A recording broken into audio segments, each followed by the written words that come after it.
ഞാൻ degree first ഇയറിന് പഠിക്കുമ്പോൾ വടകരക്കടുത്തുള്ളൊരു പള്ളിയിൽ അസറിന് ഉറുദിക്ക് പോയി.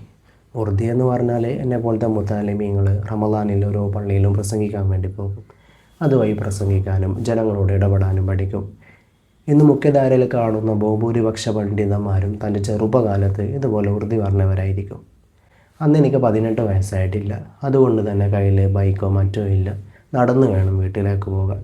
ഏകദേശം 3 മണിക്കൂർ എടുക്കും വീട്ടിലെത്താൻ. എനിക്ക് ലിഫ്റ്റ് അടിക്കാൻ വല്ലാതെ മടിയാണ്. അതുകൊണ്ട് നടക്കുക തന്നെ ഞാൻ തീരുമാനിച്ചു. അങ്ങനെ മുന്നോട്ടേക്ക് പോകുമ്പോൾ ഒരു വെള്ളക്കാരൻ്റെ മുമ്പിൽ വന്ന് നിർത്തി. എങ്ങോട്ടേക്കാണെന്ന് ചോദിച്ചു. ഞാൻ സ്ഥലം പറഞ്ഞു കൊടുത്തു. അദ്ദേഹം പറഞ്ഞു, ഞാനും അങ്ങോട്ടേക്ക് തന്നെയാണ്, കയറിക്കൊള്ളാൻ. അങ്ങനെ ഞാൻ കയറി. അദ്ദേഹം സ്വന്തത്തിൽ പരിചയപ്പെടുത്തി. ഞാൻ എന്നെയും പരിചയപ്പെടുത്തി. പോകുന്ന വഴിയിൽ ഒരു ഷോപ്പിന് മുമ്പിൽ നിർത്തി 2 കെട്ട് ഫ്രൂട്ട്സ് വാങ്ങി വണ്ടിയിൽ വെച്ചു.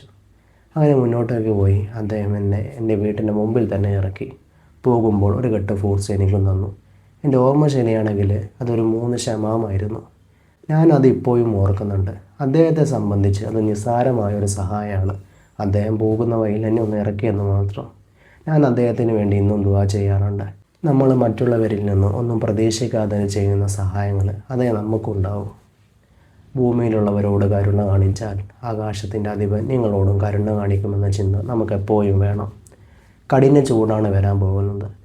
നമ്മൾ കാറിൽ പോകുമ്പോൾ, കാലി അടിച്ച് പോകുമ്പോൾ വയ്യരികിൽ വെന്തുരുക്കുന്ന മനുഷ്യനെ പറ്റുമെങ്കിൽ കാറ്റണം. നമ്മൾ വല്ലാതെ സ്നേഹമരമായിട്ട് 8ൻ്റെ പണി വാങ്ങാൻ പാടില്ല.